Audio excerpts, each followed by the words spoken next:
Dude, Al. Yeah. Al, we're live, dude. You know what? I'm feeling what Shanky's putting down. I get it.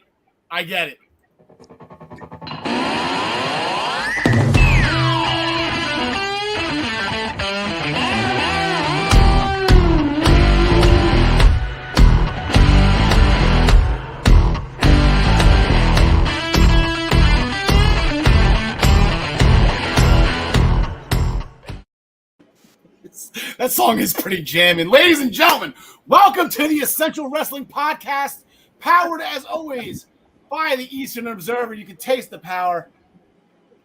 Tastes great today. We got a jam-packed show today. My name is Karl. I believe we're on episode 103, and like I said, what a doozy we have for us today. Down on the bottom part of our screen, the first ever PWP champion and living legend, John DeConnie. John, how are things today? Good. It's a hot day here in Jersey. We're talking wrestling, so all things are all good. And you know it's a big show, John DeConnie, because guess who's back? We got James Wheeler back. We missed you, buddy. One of the month vacation, we'd rather not be on. We weren't on vacation, pal. We were hoping you were well. We were just assuming you were swimming for the past couple Tuesdays. Glad to have you back, pal. Love to hear you when you chime in. On the top part of our screen, to my right, I guess, over on this one. And number 4, John Smith. John Smith, how are things today? That doesn't get old. Things are going good, man. I'm in the middle of a stupid juice cleanse again, so if I just get up to pee, don't mind me. Oh, I got you. I'll make sure. Don't bring the camera with you if you do that. We'll just let it. And don't be like, what was it, Naked Gun, where Frank Drebin went in and peed with the microphone. And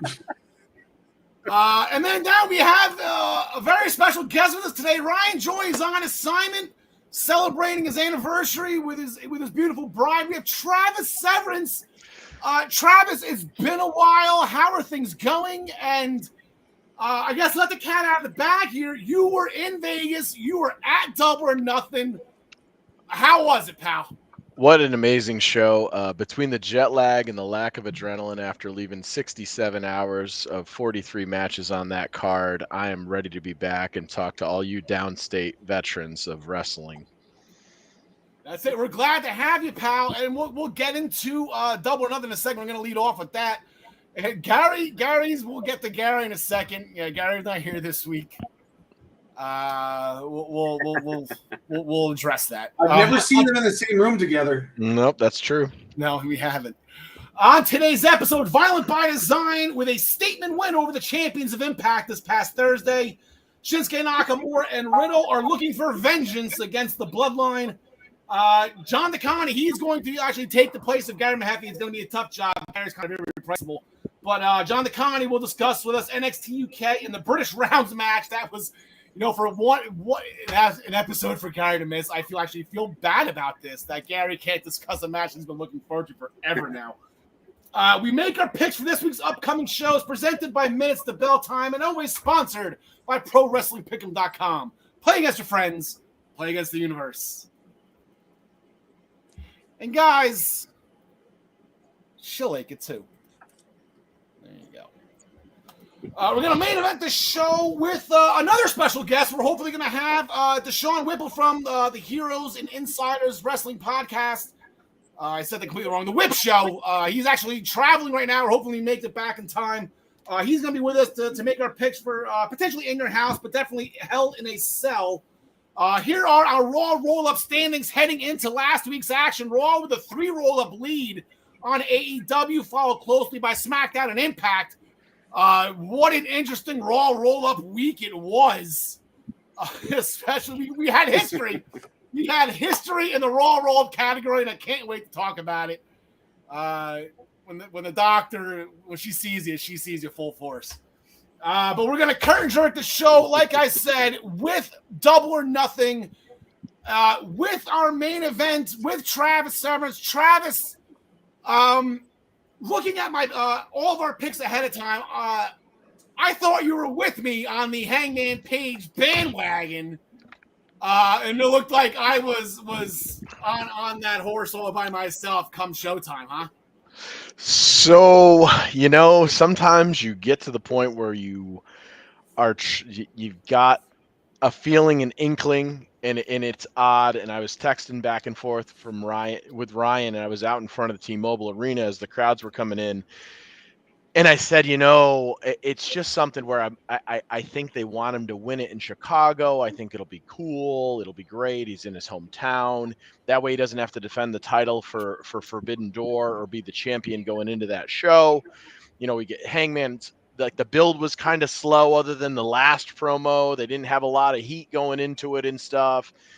And he said, I tried to outsmart myself last time, and I picked MJF when I shouldn't have picked MJF. And it's like, if you're trying to outsmart yourself, you're probably going to lose. And I said, yeah, if I change this pick though, and I got to listen to Al be the champion of AEW Pick'em Wrestling, I've got myself in a tough spot. I got everybody else that I can fade with the points if I'm wrong. If he gets it right, and he's the only one that gets it right, we're going to have Al's face above CM Punk doing the buckshot lariat or something better than he probably did. And we're going to have to deal with it. Yes, it would have been awful. So I'm in a terrible spot here. And if I pick him, then we're brothers in arms and we get to hug it out and look how smart we are. But, I had to go with the good money. I was in Vegas. I said, I got to fade the odds and I better pay my insurance money. And if he gets it, he gets it. And hats off to him. And you know what? The other thing, too, just like Punk having his moment, it could have been your moment as well. So I didn't want to rob you from that either. Yeah, it turned out, I guess, Hangman, I thought, had it. And he was going to, we thought he was turning heel and everything. And he was going to use the belt and knock CM Punk into next week. And all of this mental anguish that he was going through caused him, because he just tried. Then, as my mother once said, Travis, no good deed goes unpunished. He tried to do the right thing, put the belt down, and he ends up getting hit with the GTS and then getting covered. And then we have a new champion. He's the 5th champion in AEW history and won Curtis Maxwell Punk. That's what that stands for, right? I think so. Somebody got Hangman a drink, man. I've noticed he hasn't had anything in his hand lately, and you can see just the distraught and the edginess that he's been on. I don't know if it was the belt or whatever, but that belt is really heavy. It's a big belt, and I think, if he's been white-knuckling it and not having some of the adult beverages, maybe that's the reason why he's so prickly like he was. A great moment. That end of the match was kind of an homage to a Piper Bret Hart match where Piper had the ref got knocked down and Piper had the chair and could have gone to work on Bret. The old saying, what the hell, use the bell. Exactly. And it's going to haunt. I think it's going to haunt our friend Hangman here. What's interesting is he didn't have a problem being a little underhanded against Adam Cole in that match. And I'm not sure how the story is going to spin off with this Punk finish being the way that it was and him not going down that road. So I don't know. Maybe he's the ultimate baby face and he's the AEW original that's going to stand the test of time. We'll see. There you go. Then we learned a new word. I learned a new word about I think it was last week. The penultimate match. The match before the main event was Anarchy and Asylum, and might as well just throw this on as well, Travis, as you're going over the match. Love it. Yeah, so it's interesting. Anarchy in the Arena. Yeah, there you go. We where we were sitting was in the middle of the arena, and a couple of guys in a row just down had gone to the bathroom, and there's this kind of a separate area where we had bathrooms and access to a bar and stuff like that. And they had said Mox and Kingston were up there. So I knew that Mox and Kingston was going to come down through there, which is great because when Mox is up, they always set up lights in the two arenas in the bottom part of the arena. So those lights were set up. So everybody was looking down in that other corner. Now our section knew, because the guy had already gone up. So we knew that he was coming down. So everybody got their cameras ready and stuff. So Wild Thing comes on. The arena goes nuts. Jericho's been really silencing everybody on the Judas thing. Judas was still sung. They come out in their white it's all Kangol hats all around, and Wild Thing goes on, and the place just goes crazy. Boom, they split up into where they're going to go with their sections. And I thought the production team did a really good job trying to follow this match, but it was all over the place. So Wild Thing goes through the loop. It's I've heard that sung in the stands. It's the loudest I've ever heard that sung before, which isn't a surprise. It's the largest crowd ever. I'm telling you, when that went silent and they fired it up the second time, that was the loudest pop of the night. That crowd lit up. So now they're playing it through a second time. This never happens. Wild Thing, when you play that version through the full way, the one from Major League, it's a long, long song. So everybody in the arena already knew that it was going long. When it cuts out and then it comes right back on, it was wild. So then it sets up the spot. Of course, you got the spot that it's setting up is they're going to Jericho, who's old man and he's miserable about it, and he's going to break the soundboard. So that's when they cut the song. When Jericho smashes the soundboard, they cut the song off, and there's an angle there. And it's cool because it's a tribute back to New Jack. Because when New Jack used to wrestle, he'd wrestle his entire match with his song on. He'd pin the guy, and that would be over, and out of the building he'd go. Nobody's done that since New Jack had done it back then. So they go back and they play an homage to that as well. And man, I'll tell you, those are not the matches that I typically tend to find myself enjoying. I did not love the stadium stampeding and all the other nonsense, but for whatever reason, this one, they had the pairings of the guys good enough, and there was enough action going on where it didn't feel like it was dead all the time. I mean, obviously, like, you're on TV, so you're only watching what the cameras are showing you, so you're getting a little bit, but as somebody sitting in the arena, I could only get sections of it too. I got to see the table spot over here, but I couldn't really see what was going on with the Eddie stuff unless I was watching on the monitors. So I got to see the mustard, but I didn't see some of that other stuff that was going on with him and Garcia that you guys got to see. Or I was watching the arena. It was a beautiful mess. Yeah, Justin Roberts, before the match even starts, the bleep is about to hit the fan, and here's John DeConnor the picture of Eddie Kingston. This was it was a mess. So Eddie was a mess, and it's interesting to see where Eddie's going to go with this character after this, and how he's gonna take this loss. Eddie storyline. I hate to cut you off, Travis. No. Bench brawl. Do you think Blackpool Combat Club's going to turn heel? Feud against Kingston and Pride and Power. Maybe that's. I think what you're seeing is a very surgical approach to cutting into a bunch of three-ways. I think you're seeing a bunch of three-man teams cut up in the middle of all this stuff that's kind of getting packaged together so that they can get that. I think we might see like a mini tournament or something like that for the three-man tags. I think this is pretty intentional. That schism that Moxley or that Kingston was having with Danielson is the reason why I picked Jericho Society. I think I might have been the only one of the six of us that ended up picking that, and that's the reason why I made that pick, because I thought that that's going to cost them the match. Halfway into the match, when they were all split up, I was like, shit, I outsmarted myself with this pick. This isn't going to come true. And then Kingston comes out and Danielson makes the save on Jericho getting gasoline thrown on him and all the other craziness that goes on. And, they end up picking up the match. And it was an interesting way to give kind of Blackpool Combat Club their first loss, because you did it in a bigger, more spectacular way with a lot of stuff going on. And, poor Wheeler Yuta, with all the momentum that he had, I would say other than FTR, he's probably the person that I've missed the most on this card, but he's in Japan working Super J Cup. So we had the finals, both men's and women's, of the Owen Hart Foundation tournament, a match that we all just was clamoring. John Smith, I know there was, I touched on it a little bit last week, but Adam Cole, Samoa Joe, we got robbed of this in NXT. Cole was, Joe was supposed to be Regal's like bodyguard as enforcer type deal, and Cole was right in the face. We were supposed to get that at a takeover, never got it, but we got it at Double or Nothing. Yeah, this was definitely on my short list of dream matches that were actually possible, and they delivered. I'd say they put on a very good match, but I mean it was nothing spectacular. I mean, of course, Adam Cole and Joe know how to work a match, so I'm not saying anything negative here. But they did right by Owen and wrestled a nice, clean match until the end, of course, because Bobby Fish had to get involved. But he he didn't actually get involved. He just kept getting punched every time he tried to interfere.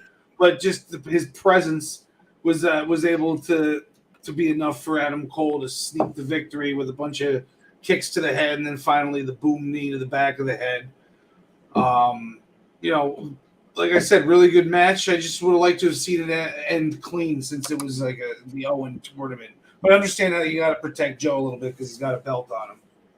Yeah, and he's got that feud with Jay Lethal right around the corner, so that's going to be a lot of fun as well. And then on the women's side, leading into it, we were in the semifinals last week. Britt Baker makes roll-up history, 2 roll-ups in 1 week. Good job by the good doctor. She won her semifinal against Toni Storm via the roll-up as she hooked the rope. So she got the heel winner's bell there. And then on Rampage, Ruby Soho with a roll-up of her own on Chris Statlander. So it only made sense that the women's final ended up in a Raw roll-up as well.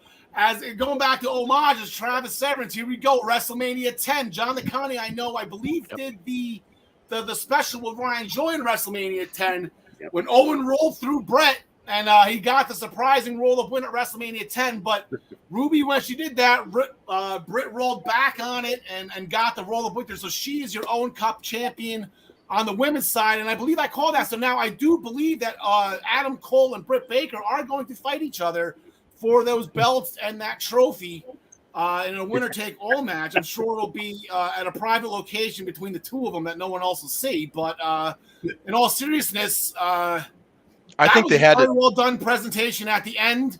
I liked how Britt and Adam were both wearing pink and black. I thought Ruby and Joe would have looked pretty cool with the half pink trunks with the black.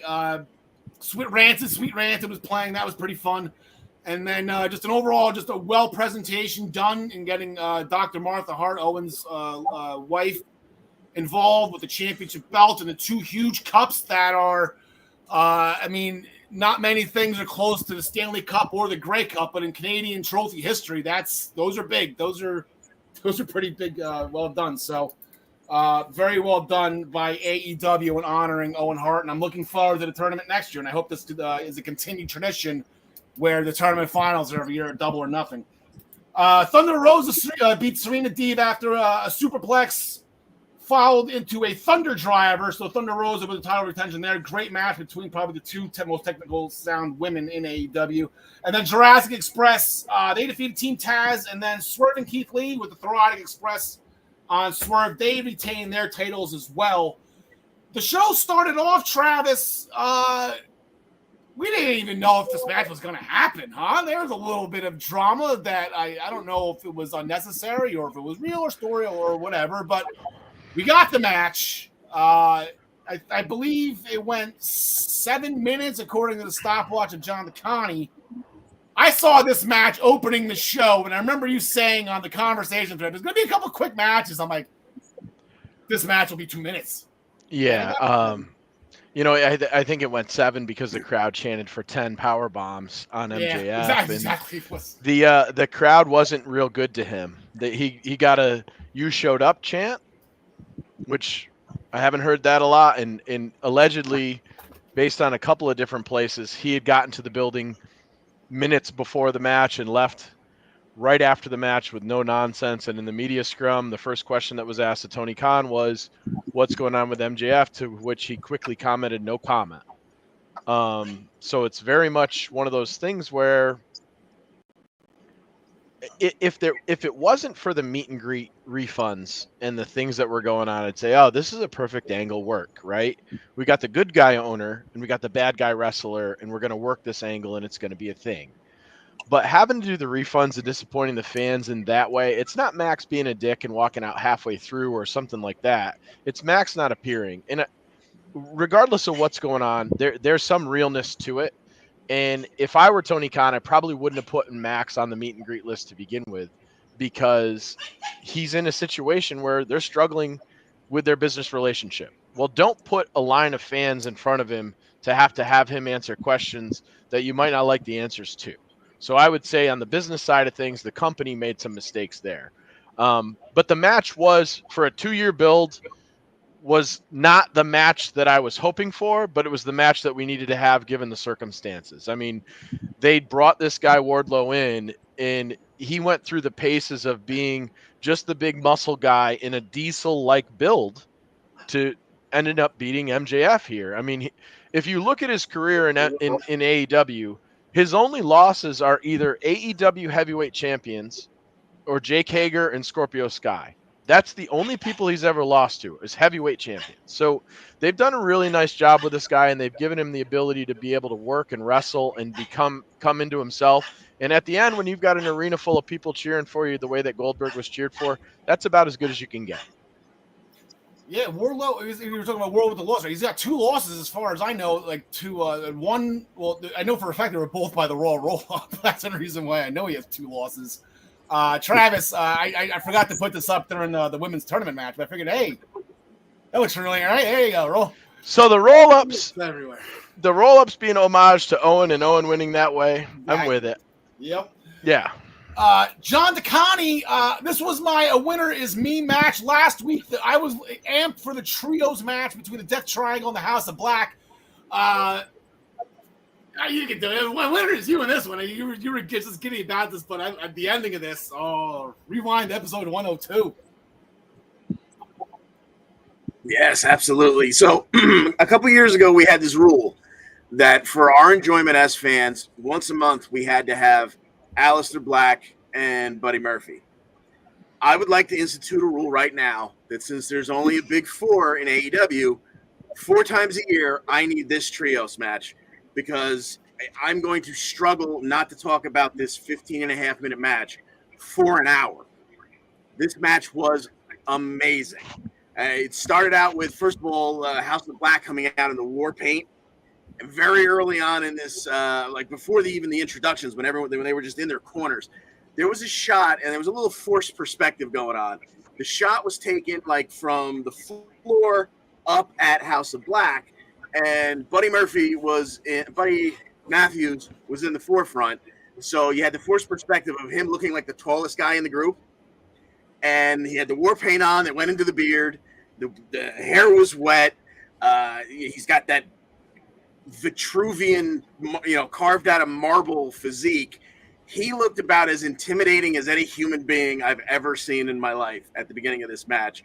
And then he went on to put on a fantastic match. They did those spots early on where someone would throw someone to the floor and get ready to. Absolutely. Yeah, the fake topes where somebody would slide back in and cut them off. First, you had Buddy do it. Penta did it to Buddy. Then Buddy did it back to Penta. Then the entire Death Triangle did it to Brody to keep him from going over the top rope and teased that, he thought about doing it. He's that crazy. And then he paid that off later with him actually doing it. And, the ring took the worst of that fall. At one point, Buddy hit a Meteora where he traveled at least 2/3 of the way across the ring. You had the amazing Poison Rana by Pac, where it didn't look like he had enough room to do it, and he just whipped Buddy over, and just unbelievable. At one point, Phoenix and Penta are out on the apron's edge with Buddy. Penta steps off Phoenix's back to hit a destroyer on Buddy on the hardest part of the ring, or the second hardest part of the ring. This match was just amazing back and forth.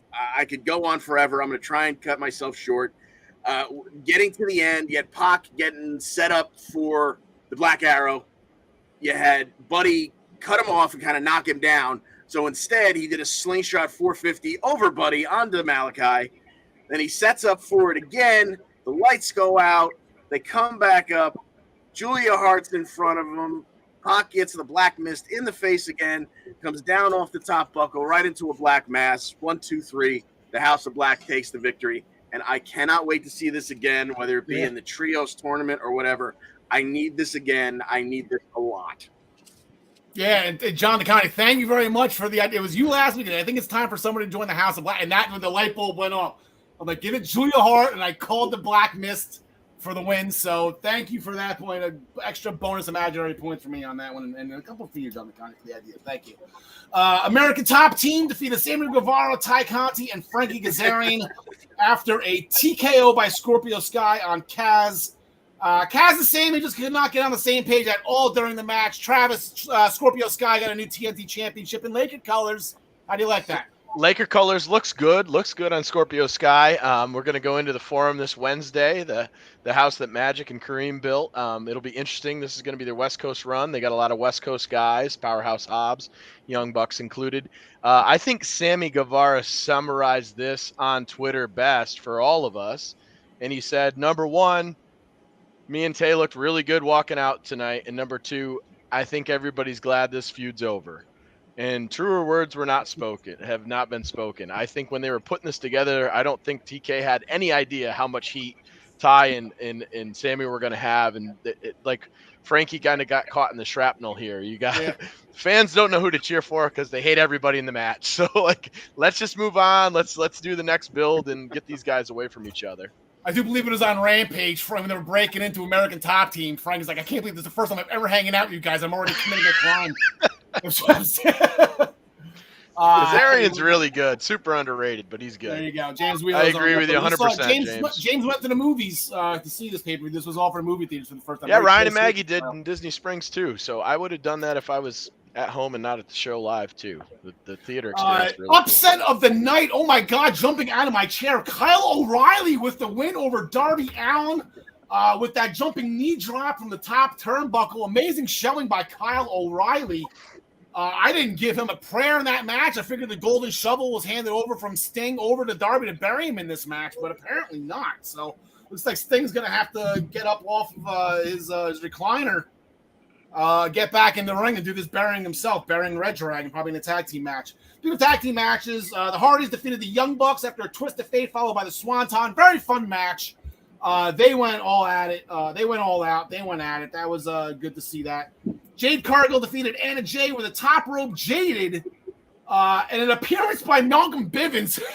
I don't know what his new name is. They didn't call him Malcolm Bivens. I didn't catch what it was, but he looks like he's taking over for Smart Mark Sterling with Jade Cargill and the baddies. It's Stokely Hathaway. That's his ROH. Stokely Hathaway. Yep. I gotta write that down. I have a whole list of name changes. I didn't get to that one yet. Yeah, he did. He just wanted him back to his ROH name. There you go. Post-match attack by Jade Cargill and the baddies, but Chris Statler came out, followed by Athena. So here we go. Travis, quick question, I guess, with you. I'm gonna throw up the AEW roster right now for you. I believe we have enough. That's just the women's roster. That's not even the titles. men's. This is going to be women's trios titles. I think we're going to see 10-man, 10 women's titles, TV titles, TBS titles, and dark titles as well, because everybody needs a belt if you're going to do it this way. And then probably the match that everybody was most anticipated for, and you had to watch it on YouTube in the buy-in. The team of Hook and Danhausen defeated Tony Nese and Smart Mark Sterling at the Hook suplex Sterling, and then tagged in Danhausen for the cover. It's interesting. Danhausen's like Orange Cassidy's for the kids. AEW does it a different way, right? Like, what's interesting about these comic book characters that they decide to bring in is like Danhausen actually can wrestle. Orange Cassidy can actually wrestle. So these guys are gimmicks and they're out of control and they're just stupid or silly at times and stuff like that. But they actually can have matches, which ends up always being the surprising thing. You got this guy out tapping you on the leg or cursing you or whatever. It's like, holy shit, this guy can actually go and take bumps and he can do moves and stuff like that. So, it's not complete garbage festival like a lot of times with the way you see these people. So, no, but I'm willing to make the argument that if either Orange Cassidy or Danhausen were on Raw, they'd be the most hated wrestlers on the planet. I don't know. There's a lot of people that watch Raw. There's a lot of people that like Raw. So I don't know. The numbers alone themselves would probably say that they're okay. All right, so here's how we did at AEW Double or Nothing. John DeConnie, 11-2. I mean, everybody got Kyle O'Reilly wrong, and everybody but Travis got Jericho Appreciation Society wrong. So you went 11-2. Ryan Joy went 10-3. Myself, Travis, Gary, all 9 wins. John Smith with 8 wins, but he got the extra points because I went against CM Punk, which puts our overall standings, and I'll put this at the end of the show as well as we make our picks for the upcoming shows. Ryan Joy with only a 10-point lead on John DeConnie, and Travis is right behind him. Travis off to a great start this year. Yeah, so, I've refocused. I've had to refocus, recommit myself to this whole thing. Yeah. So, Travis, before we let you go, I need you just so we make sure that all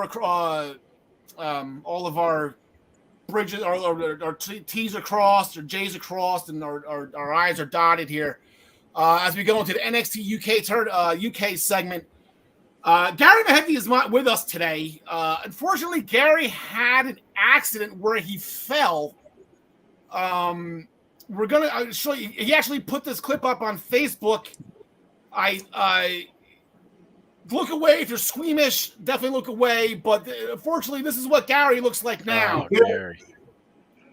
The Maybelline sponsors are leaving as we speak. Yes. So we're going to conduct a little bit of an investigation here because this is not Jonathan Connie. Apparently, I guess is that better than Kingston? Not anything. Anyway, Travis, you were accounted for, so we can cross over the list. You were out in Las Vegas at Double or Nothing. You were accounted for. Ryan Joy is actually still currently in Orlando celebrating his anniversary with his bride, so he's accounted for. My bride actually is currently struggling with COVID. I guess we're just late to the party with this one. So I've been in quarantine for the past week. John Connie, I guess for lack of a better phrase, are always present and accounted for. We know where you're at. John Smith, where were you on Wednesday night, May 25th? I don't recall. What's You happening? wouldn't happen to be over in Belfast, Northern Ireland, would you? No, what's going on right now? What am I missing? All right, just wanted to make sure. I just want to make sure I cross you off the list. That's all. Do you have an alibi? Was it you that took out Gary? Oh, I was like, what are you getting at here? No, I just assumed that he was at the nightclub and looked through the hole of the skull. So that's always, I guess, if it wasn't John Smith, I guess really there's only one thing you can point at in situations like these. Mm-hmm. You did it for The Rock. You did it for the Rock. Travis, thank you so much for joining us. We'd love to have you on again. Great being back, guys. Yep. We miss you on the daily wrestling news shows every morning. We miss doing that as a whole. Sure. Maybe you can get your cousin to get his ass back in gear and get us back. I don't know. It's hard to do it when you're eating that much pizza and ice cream. I bet you see the size of that pizza. What the hell is he doing? Travis, thank you so much for joining us, pal. We'll talk to you soon, buddy. Have a good one. Thanks, guys. Take it easy, bud. See you, Chad. And John Smith, we're just gonna run through NXT real quick. Do you need to go take a walk? Do you need to? I know you said you're cleansing. You need to run to the bathroom real quick. No, I'm good. I'm good for now.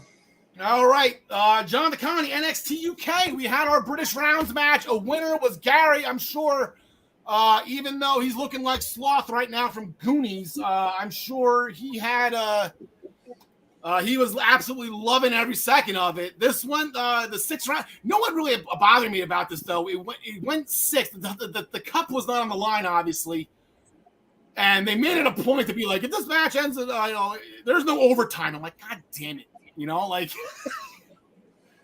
I think I called overtime in this one. Yeah, I want overtime. I need overtime in this one. But yeah, this was exactly what we wanted out of this match. And it just, you had A-Kid hit that springboard moonsault DDT insanity that he does to get one of the falls. Dempsey doing a bow and arrow to get a submission for the other fall. And of course, because he's part of Die Familia, you had to have a little trickeration at the end there. And of course, because he's a Regal, some brass knucks had to be involved, even though he didn't actually use them. So just a hell of a, what did it go? About 18 minutes. There was no falls in the first two rounds, and still those first two rounds were goddamn technical clinic. I mean, it was just fantastic. Yeah, and a smart move by A-Kid. I don't know, maybe, I guess hindsight's 2020. I don't want to say it cost him in the end, but he tapped to that stretch that Dempsey does before he even hooked it in. Like, he knew he wasn't getting out of it, and he wanted to avoid injury. Right. So the second Dempsey was going for it, and A-Kid knew he was done, he tapped immediately so he could continue the match. So, and then, like I said, he got the pin. I believe he got that Liu Kang kick that he does in the fourth, then he tied it.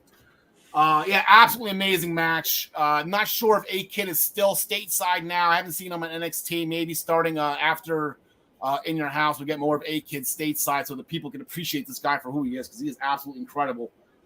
Lash Legend, she's overseas from NXT. She defeated Millie McKenzie after catching Millie with a flip off the top turnbuckle. She wanted to go get some momentum for a move, and ended up getting an A-Train scissor kick to the face. So Lash Legend with the win there. So Lash Legend did get a win last week, although it wasn't, I don't think, the win that she wanted. Interesting match. Shaw Samuels got the win over Damon Kemp. Now, I'm thinking Damon Kemp is this Roddy Strong and NXT 2.0 rattled off his resume, and probably one of the more impressive ones I've ever heard. I mean, he didn't win an Olympic gold medal with a broken freaking neck, but it was impressive nonetheless. And the East End bookie got it done. Yeah. I mean, and then the early part of this match was Kemp kind of, once again, putting on a clinic, just kind of, tossing Shaw around, this, that, and the other thing. But, Shaw comes out with Noam Dar. You've got to account for that at all times. And Dar wound up hooking Kemp's leg from outside with his scarf. That, kind of just slowed him down just enough for Shaw to get the upper hand back, and a couple of smooth moves into a spine buster, and Shaw Samuels gets the 1, 2, 3. Yeah, as the bookie, as he predicted, the odds were in Shaw's favor. I would have taken that bet. I would have taken Damon Kemp. But backstage after the match, Wolfgang approached Damon Kemp, willing to take Kemp under his wing and teach him the Glasgow way of doing things over in NXT UK. So Kemp's about to get some dirty lessons, I guess, in Scottish wrestling. I guess first things first, you got to find a kilt for him, right? Speaking of Scotsman and Dallas, Mark Coffey with a win over Saxon Huxley. We haven't seen Saxon in a while. Do we have him on here still? No. I'm picture of Sweetums. After a running elbow to the side of the head, dedicated his match to his brother Joe. Come back whenever you want, mate. So Mark's being a supportive brother to his older brother Joe, who's going through some stuff right now. And then Kenny Williams continues to look like he hasn't slept in weeks because of this stalker. Mark Andrews with a friendly reminder that they have a match in 2 weeks' time. So a week and a half from now, not this upcoming Thursday, but the following Thursday, June 9th. That match, along with the women's championship match between Miko Satomura being challenged by Ivy Nile. So I am really looking forward to that. If Gary's back next week, we'll get into that then. We have 2 matches this week to talk about. John Nicani, I forgot to get graphics for him. Von Wagner, Sam Bradwell, they're watching each other's videos of each other. They're kind of like doing scouting reports for video promos, saying this and that about the other. But when Bradwell saw the video of Wagner long darting Ikemanjiro into the crowd, Bradwell jumped out of his seat. I think Sam realized he's in for a bigger fight than he initially thought. Yes, the big dumb man. Saxon Huxley named Von Wagner a couple of weeks back. I don't enjoy listening to him talk. I don't necessarily always enjoy listening to or watching him wrestle, but you have to account for that size. You have to account for that strength. And Gradwell knows he's got his work cut out for him.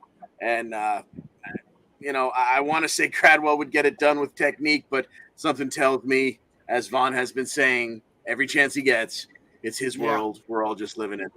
And I think he gets the win here. Yeah, I'm going to go with Von Wagner as well. I mean, Damon Kemp's the only NXT guy who's lost right now. Ivy Nile won her debut, Lash Legend.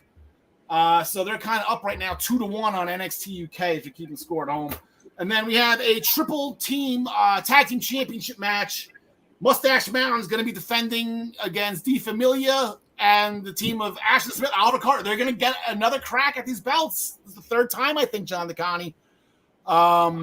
Yeah, I'm going to go with them. The 3rd time's a charm. Screw this. It's tough to beat a team 3 times in the same season.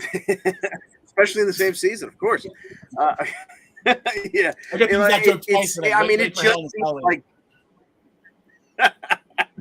It just seems like that's the way it should be. But I just have this weird suspicion that Tio Man and Raja are going to pull this one out because kind of it's the last thing we're thinking of. So I'm going to go with them. I'm not going to be surprised when I'm wrong, but it's either way, it's going to be a hell of a triple threat. I don't think they'll be involved. How about this? We'll go this way then. Just to my own story, my own theory is right. So I'll go Carter and Smith to win this, but DeFamilia won't be involved in the decision. And then when DeFamilia gets the next track, maybe you don't have to have these long championship reigns. It's just, AEW, I don't say has this problem too. They just played hot potato with the TNT title, but like NXT UK has these long ass title reigns. I think it's time just for a quickie. Gary's chiming in. He's okay. Yeah, he's got Smith and Carter as well. Unfortunately, John DeConnie. Gary, you're irreplaceable, pal. Irreplaceable, even if you look like sloth. As long as you come back with a "Hey, you guys" next Thursday, you'll be good to go. That'll do it for NXT UK. John Smith will bring you back in for Impact Wrestling. We got some big picks coming up as we're leading into Slammiversary. I'm sorry, John DeConnie, but last Thursday, champions versus challenge. Actually, no, Violent by Design, they're not challenging for the tag title. We got champions on one side, we got Violent by Design on the other. Eric Young on his way to Slammiversary for a world title match. Big win, statement win, Violent by Design. Yeah, I mean, I think we all sat here last week and tried to break it down strategically. Joe Doring never eats a pin. Eric Young's on his way to a title match, and on the other side, you got 3 champions. Well, Diener's eating a pin here. No big deal. Yeah. It's just going to happen. Well, it's not exactly the way things work out. Math is not fluid when it comes to Impact Wrestling, and Diener used EY's hockey mask to crack. Who was it? Mark, the dumb-looking one. Oh, sorry. He cracked Mark Briscoe in the skull, and then EY hit him with a pile driver, and Violent by Design gets the win here in this, highly anticipated main event. There was a backstage interview. Like I said, the Violent by Design is not getting the title shots. They had the rematch clause. They didn't get the job done. Backstage interview before this match with Josh Alexander and the Briscoes talking about the main event.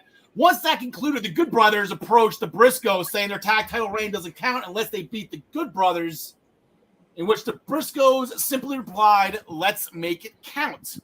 Then he got backstage later on with Honor No More, giving Scott D'Amore the business for Maria getting speared the week prior due to unsafe working environment. Their own fault, let's be fair here. OGK wants the Good Brothers at Slammiversary, but it's too late because the Briscoes already agreed to the title defense, and D'Amore signed it. So Eddie Edwards, what was the quote? If we don't get what we want, nobody does. And damn it, Eddie Edwards. Damn it, Honor No More. The only thing I wanted was Chris Sabin and Frankie Kazarian. And they took it away from us. That match ended in no contest after a pissed off Honor No More ran down and attacked them. Post-match attack backstage. That wasn't an attack backstage. But Honor No More taking turns shooting promos about the disrespect Impact has shown them, interrupted by Heath and Rhino, who defended Impact for giving them opportunities. That turned into a brawl. They were separated by security. We have this Thursday night. We got the Kingdom, the OGK, Matt Bennett, and Mike Bennett, Matt Taven going against the first ever SmackDown Tag Team Champions of all time, John Smith, our cheese and saltine eating friends, Heath and Rhino. What do you got? Give me Heath and Rhino in this one, just because it's Rhino. Yeah, right. Might as well. John DeConnie. I'm going to go with OGK just because, you got Honor No More here. I mean, I quite frankly thought they should have taken the belts right before the Briscoes got to town, because at some point you've got this faction, you've got to let them mean something backstage. So I'm going to say they get the win here, but, who the hell knows?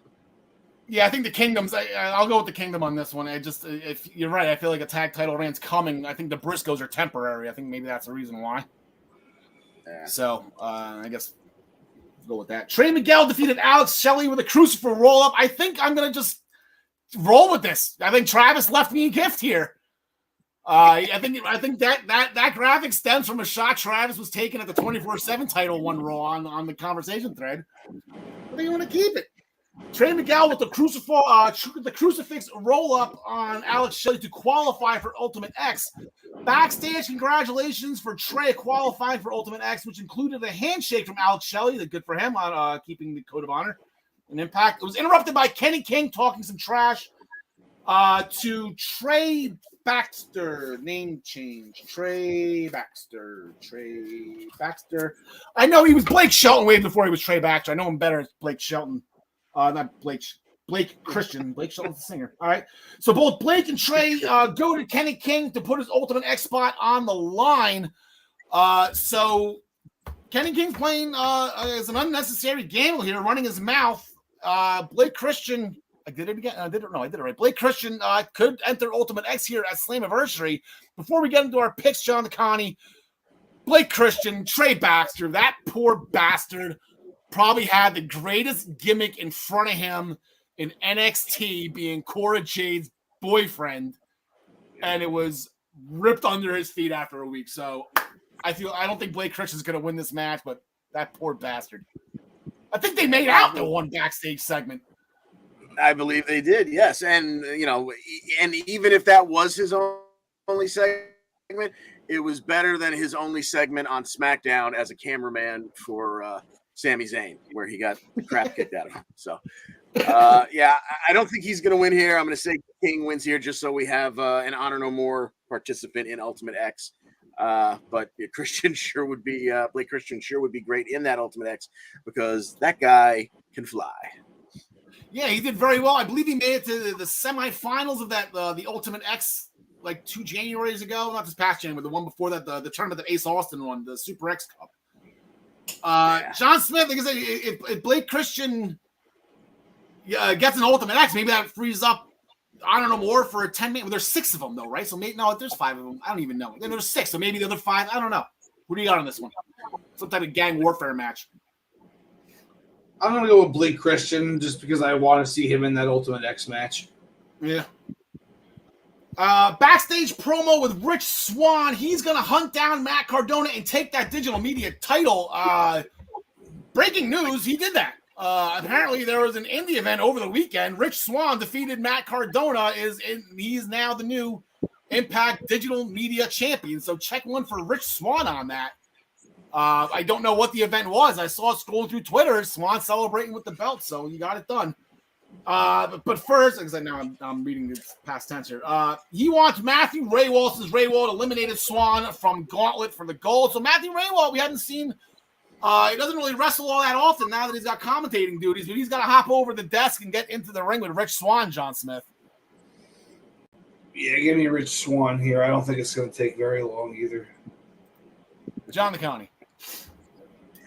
Yeah, give me Swann here. I know if you told me the belt was on the line, I'd say maybe it's a little bit different, but no, just give me Swann. Yeah, I got Rich Swann as well. Jordan Grace defeated Chelsea Green after a Grace driver. Fun match with those two. It's a great pairing. Backstage interview with Deonna Purrazzo talking about Mia Yim and the Queen of the Mountain match. Interrupted by Tasha. We got 2 Jersey girls. I love the on screen with Deonna and Ty, the Jersey girls everywhere. They were great. There was a picture of the two of them. We even still have it up here when they were the champs together. I don't think I still have it. Anyway, interrupted by Tasha, who took some offense to some of the things Deonna said, but wasn't looking for a fight. They have a common enemy with Mia Yim. Savannah Evans is going to fight Mia on Thursday. Tasha invited Deonna Purrazzo to ringside to check it out. So Miss Yim here is getting a lot of attention from Tasha Steelz, from Deonna Purrazzo. It seems like the new toy of Impact, John DeConnie, has got a bullseye on her. Yeah, I mean, just fighting Savannah at her size would put Yim at a disadvantage to begin with. Tasha's going to be buzzing around ringside. Now Deonna's going to be at ringside too. I mean, it sounds like absolutely everything is against Mia Yim here, which is exactly why Mia Yim will somehow find a way to win.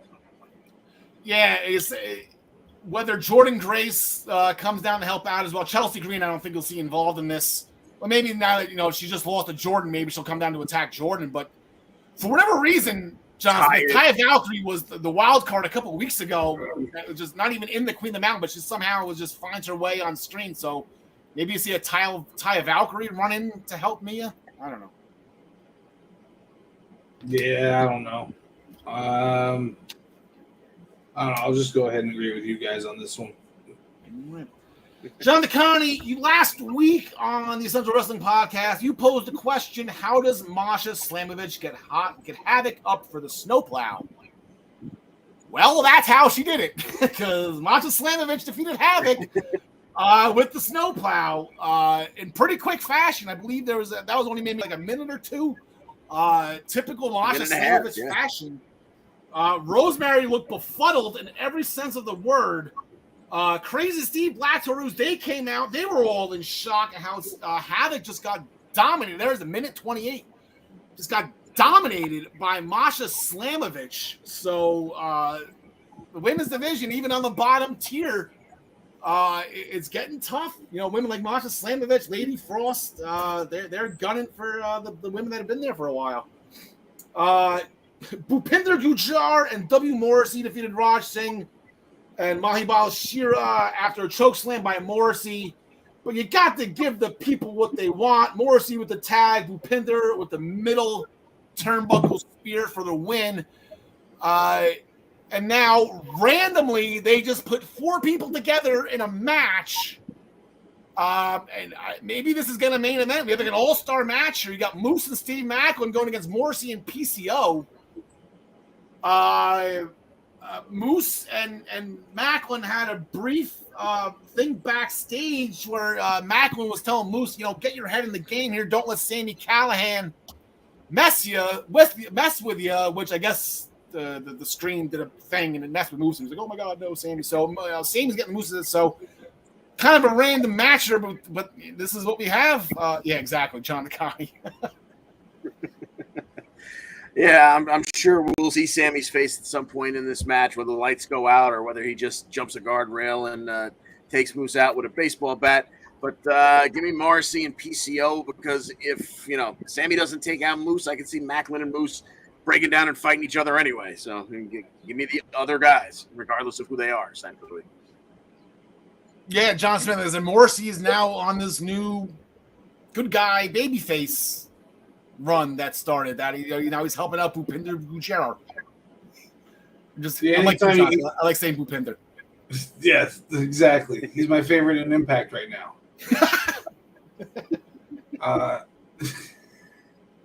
I'm gonna go with I'll go with Morrissey and PCO. How is PCO a face? He's not. This is just a random, like they said that, like an all-star match. Like, why the hell are these 4 even like looking at each other, let alone like Morrissey and Moose? I thought we were done with that. Now they might accidentally get back involved. Oh, it's I don't know. Impact's gonna impact. They haven't impacted in a while. I think it's maybe the match just never even gets started. Maybe there's like a whole thing that happens, or maybe. Yeah. Or maybe PCO gets taken out and Sami takes his place. I can see something like that happening. Yeah, it's there you go. No. So now we switch. Impact's always fun. There, Slammiversary, I'm really looking forward to. We are on our way there. That's in 2 weeks, I think. I think we get to pick the matches next week. I don't remember. Yeah. But we are going to shift gears now from Impact Wrestling to NXT 2.0. And stuff that's not in your house related.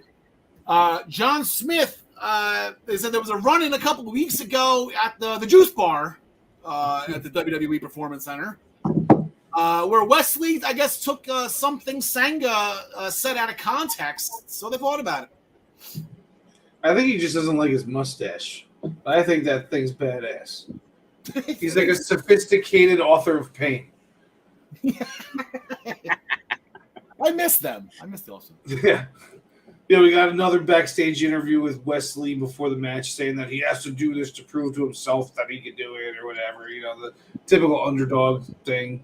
So he actually thought that he was going to go out and do it, but he just kept getting smacked down every time he would, get one little bit of offense on. All of a sudden he's backed out on the mat, and then by the end of the match, he strung a few moves together, jumped up to the top rope, and Sangha avoided the top rope maneuver, whatever he was trying to do, and Wesley gets choke slammed all the way from rafters, basically, because Yeah. he got him up there real high for the 1, 2, 3. Then we get Zion Quinn coming out, and he confronts Wesley, and while he's like recovering while sitting in the corner of the ring, and it looks like he's about to do something to Wesley, and then Sanga throws Zion Quinn aside and protects Wesley. So now we got this whole thing going on. I don't know what's up. Yeah, it looks like Wesley he earned his respect. You know, he's a gutsy guy, Wesley. You know, when he puts the pipe down or the joint down or whatever, you know, his preferred method of inhalation is. I guess I'll just leave it at that.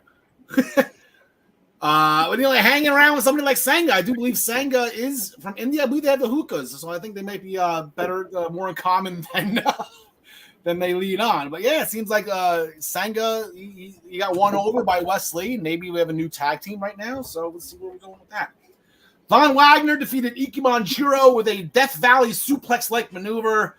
Post-match instruction from Sophia Cromwell ordering Wagner to long dart Jiro again, which was thwarted by Josh Briggs, and Briggs' partner Jensen was injured by Von Wagner as well on the hit list that Wagner had been doing. So they did not announce a Von Wagner versus Josh Briggs match, but let's just play hypothetical here, John Smith. You gonna give Josh Briggs a chance? No way. Yeah, I didn't think so. Yeah, no chance.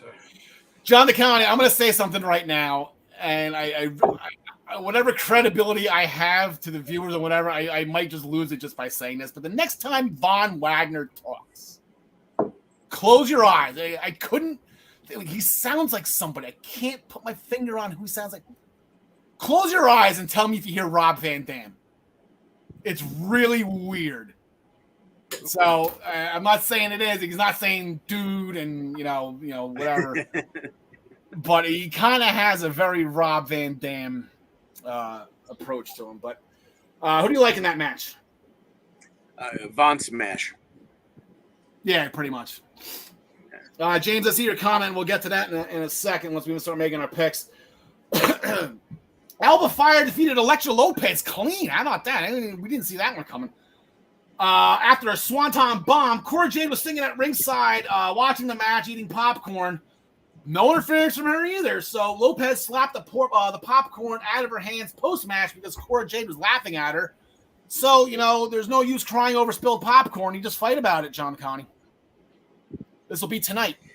Exactly. Yeah, exactly. And, more Elektra Lopez is more gooder as far as I'm concerned. I don't expect she'll get the win here, but as long as I get to see her in her wrestling gear every week, I feel like the winner is me. So give me Cora here in the match. There you go. John Smith. Yeah, I'm gonna go with Cora as well, possibly with the Raw roll up. Maybe they're trying to see if she's got what it takes to go up to the main roster one day. Cora's gonna get the momentum, right? She got the natty rub, whatever. Cora's supposed to be the next big thing. Even shows she's probably the tiniest out of everybody. So it'd be interesting to see. Elektra Lopez definitely is going to need to cheat to win this match. Let's see what happens. With the women's breakout tournament, they did a backstage interview with Fallon Henley, who will receive a bye in the final of the breakout tournament due to an injury to Nikita Lyons. Enter Tiffany Stratton, who claims Fallon didn't earn her way into the final. So Fallon replied, "Yeehaw, bitch!" And now they're going to fight about it in the semifinal, in which Tiffany Stratton won a dominating performance. That was a rub down. That was put your thumb on Fallon Henley and smudge her out. That was Wardlow and MJF on the NXT. Like, that was a incredible performance by Tiffany Stratton. Handstand corkscrew like maneuver off the top turnbuckle. John DeConnie put on Minutes to Bell Time DeConnie, spinning Vader bomb, which is, I guess, simplifies what I was trying to write on paper. Impressive offensive display by Stratton, in my opinion. Henley barely got any offense in her own. Post-match, Selly with Grayson Waller. And then on the other side, we have Roxanne Perez. She defeated Lash Legend with a Pop Rocks out of nowhere to advance to the final. So, this is what we have. I want to say they didn't announce this for tonight, but they haven't announced any of this at all. I'm assuming this is tonight. I don't think they can put it in your house. That's already 6 matches strong. I wouldn't put it on a pre-show or anything. So the NXT Women's Breakout Tournament final tonight, John Smith. We have Tiffany Stratton, Roxanne Perez. The winner gets a championship opportunity of their choosing. This is very difficult. It seems like this was all Roxy the whole way. And then, Vince loves to change his mind at the last minute. And Tiffany Stratton coming in to this tournament allows him to do that without us, being like, hey, what the heck was that all about? That being said, I'm going to go with my original thought with Roxanne Perez, but I wouldn't be surprised if Tiffany won this thing because she could really run with it also. Yeah, I was floored by that performance from her last week, Tiffany Stratton. And Roxanne Perez has been opening eyes too. These new women in the NXT women's division, they're going to be okay, John Connie. Yeah, and this is, wouldn't this just be like, John was getting at, wouldn't this be just so NXT 2.0? We have the winner of a tournament, someone who wasn't in it when it started. So, just for giggles. Shane McMahon. At least this isn't the final, it's not Shane McMahon as bad as the best in the world, but yeah. Yeah. So I'm going to go with, since there's no points on the line, just for fun, I'm going to go with Tiffany Stratton. Yeah, I think smart money's on Roxanne Perez here. I'll just stick with that for now. But I'm looking forward to this. I'm looking forward to watching this match and seeing what the future of the NXT Women's Division is going to be. Thea Hale, as we reported, or they announced a couple of weeks ago, she's going to be graduating high school. They signed her to an NXT contract before she even graduated high school. Very, very impressive. We just kind of thought that was a random announcement, but I guess they're just going to run with it, throw her on TV right away, and she's going to be at the Performance Center tonight to make her decision on which college she'll attend. Will it be Princeton? There's a lot of accepted offers there. With Dartmouth, I think I saw Duke. Chase U, John Smith. Chase U. It has to be. Why would they not do this if it wasn't Chase U? So hopefully that's where she goes. I bet you Buddy Murphy shows up. I know he's occupied. He's got Julia Hart now. He's fine. She's too old. She's too old. All storylines and aside, and we poke fun at Buddy Murphy because of that storyline with Leah Mysterio. We know he's with Rhea Ripley now, so let's just we're sorry. We're just having fun. We're making jokes here. It's a character he was playing. No, we're not. They still kill us. I don't need Rhea Ripley wanting to kick my ass. So that was everything in your house related. Everything going forward will be for in your house this Saturday night. So let me just get this situated here. There we go. Here are the overall standings as I showed before. I wanted to make sure Travis knew where he was at before he got off screen. But Ryan Joy with the lead over John Connie, Travis. Gary, myself, and John Smith haven't cracked the 200-point mark yet. Let's see how we go with this weekend with 2 shows. John McConney and myself have a 1-point lead over Ryan Joy in the NXT standings. John Smith, we need a turnaround from you, pal. You ready to do this? Hey, you know what? Usually I start the year strong and then I fail at the end. I'm trying a different approach this season. Interesting. Bold prediction for tonight. Alexa Bliss makes a cameo appearance. Ask Cora Jade to be your tag partner for the vacated women's tag team title tournament. That'll be interesting. Interesting. You can have Lily on the skateboard. That'd be fun. And then the scoring for the show, 15 points for the NXT title match, 9 points for all other title matches, 3 points for the non-title. If there is a match on the kickoff show, if they announce it tonight and we get it up in time, that will count. Or if anything gets dropped to the pre-show, it will count. And we have a 15-point Henning bonus. We have in the Diamond Mine. We have Diamond Mine. Okay, so Diamond Mine, Roderick Strong apparently rolled his ankle training with Damon Kemp. and will be unable to compete against Pretty Deadly. That was for last week. It was supposed to be Strong and Kemp against Pretty Deadly. The Creeds and Ivy Nile are a little upset because Diamond Mine fights through their injuries and competes through the pain, which is a very NHL mentality. Specific shout out, just to show you the toughness of hockey players, Tristan Jarry, the goaltender of the Pittsburgh Penguins. And if you know me, I hate the Pittsburgh Penguins more than anything. Tristan Jarry he missed the first 6 games of their series with the New York Rangers. He played game 7. And with hockey, they don't announce injuries. It's either an upper body injury or a lower body injury because hockey players are D-holes and they target injuries. So, like, oh, my shin's hurting me. You're getting slashed. So they never announce the injuries and what they are. It turns out Tristan Jarry played game 7 with a broken foot. So very Diamond Mine mentality. Shout out to Tristan Jarry, even though I can't stand him. I think he's garbage. But hockey players, they're tough bastards. So that will lead into, I guess, Pretty Deadly. They're just going to go right into the tag team championship match. Our Tasty Snack champions, John Smith, defending against the Creeds. Tasty. I don't think the belts are. I don't think the belts are coming off of them yet. And I had the Creeds winning the belts a month ago, and I thought that they'd be well into their reign by now. But I think, this is just one of those audibles Vince calls that I was talking about before. To once the MSK thing happened and he had Pretty Deadly coming in, and he was just like, he slapped it both together and on you go. So I got Roddy costing the Creeds their titles, whether on purpose or by mistake. I don't know, but I think he cost them the title.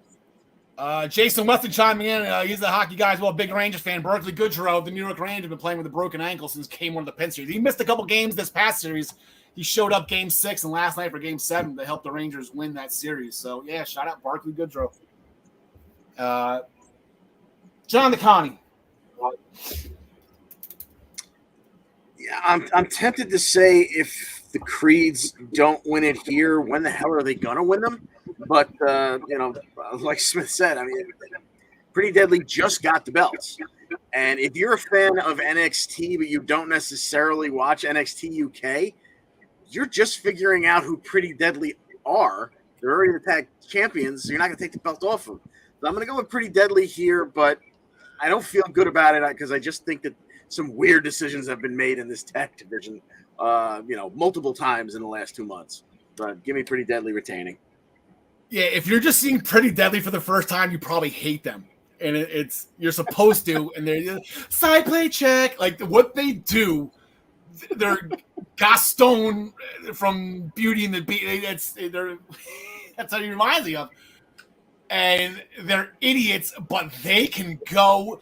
They are one of 2 teams to have held both NXT and NXT UK Tag Team Championships, along with Mustache Mountain. Pretty Deadly had a solid run as UK Tag Champions. And the only reason why they dropped the belts to Mustache Mountain was because they were getting the call overseas. They ran it through everybody. So they had nothing else to do. They can go. This match is going to be really, really good. I'll throw the stamp on it. Where'd it go? Did I delete it by accident? The winner is me in this one. I think I deleted it. Oh, there we go. The winner is me in this match. I'm excited for this. I want to see what the Creeds can do on a pay-per-view level. And, John Smith, I completely agree with you. Roddy's strong, and it's going to be intentional. Roddy's strong. It just seems like this is just blowing up. They're arguing each and every week, and now you take away last week. There was supposed to probably something to cost something somewhere, and they didn't do it. So might as well. It depends on what happens tonight as well, but I can't see the Creeds. We can't see Pretty Deadly winning clean, too. That's going to sneak in, get the pin, and get the hell out of there. Toxic Attraction on their way to the ring, shooting a promo on Indy Hartwell before Mandy's match. They were jumped by Katana Chance and Caden Carter. And as the backstage officials were trying to break up the melee, Mandy got sent to the ring to face Indy Hartwell. James had a comment about Indy Hartwell. I'm going to pull it up right now, James. Where we go? There we go. I paid very close attention to Hartwell versus Rose. Indy Hartwell did an impressive job in the ring. I see a bright future for her. Her and Bailey at a major premium live event. Very good, James. Very good nomenclature there. Mandy Rose defeated Indy Hartwell after the melee between the four, Caden, Katana, and Gigi and JC. That spilled into out into ringside, allowing Mandy to hit a scissor kick on Indy Hartwell for the pin. Post-match attack on Mandy in the entranceway by Wendy Chu with a ball bag that might have been from an elementary school gym. I think tonight they're going to have some type of summit. John Smith, I'm sure that's something you dreamed of is hitting Mandy Rose with your balls. But and you'd think she'd be able to take some balls to the face a little bit better. She was, those things weren't lacrosse balls or bowling balls. They looked like very dinky rubber balls. So they're going to have some type of thing tonight. Nothing has been officially announced. We're just going to assume they're going to be two separate matches with Mandy Rose defending the NXT Women's Championship against Wendy Chu, and then Toxic Attraction defending the tag titles against Katana and Caden. But there very well could just be a 6-woman tag and have all Toxic Attraction backs on a belt on the line as well. So I hope they don't do it that way. But let's just go one-on-one here. Each match separate. John DeConnie, who do you got for the matches? In the women's world title there, give me Mandy retaining, but give me a title change in the women's tag title match. Katana and Caden taking it away from Toxic Attraction. It's about goddamn time they give that team the belts, John Smith. Let's go, Jersey girl. Let's go, Caden. I'm sorry, Katana, Casey. I'm torn. I see the Toxic Attraction coming away with all their belts still, but I feel like one of the matches is going to end with them losing by DQ or count out. Like maybe they walk away or Mandy walks away. I'm going to say give me Mandy to win and Casey and Caden or whatever their names are now to win, but I don't have them winning the titles. I think that like what I said. Gotcha. Yeah, I got Mandy Rose. I just cannot see Wendy Chu as NXT. The history of that title, and then you got somebody in a onesie romper type sleeper. Like I can't. And that's nothing against Wendy Chu. I think she's a great wrestler. I just think this character. I think it's time for go back to what was her name? Yao Ming, not Yao Ming. What her name was. Was it Mei Ying? Mei Ying, there you go. Then give me let's go. Let's go. Cameron Grimes invaded Mello's barbershop last week, saying he's prepping for Mello at In Your House by fighting a better version of Mello tonight in Nathan Frazier. So that's going to be his prep match for the North American Championship match against Carmelo Hayes at In Your House, John Smith. This is probably the toughest one to call. Do they give Mello another one, the belt again, so that he could be like a 2-time champ? Maybe work him up towards Johnny Gargano's 3-time champion thing. Then you could also see Cameron Grimes getting the call up, but you could also see Mello getting the call up. But yeah. I'm like working this all out on camera right now. I'm running fast on that wheel in your head right now. I'm gonna have to go with Cameron. Because I know Solo Sikoa's got next too. That's the wrench in this whole thing. Solo Sikoa's got the winner. I don't know. Give me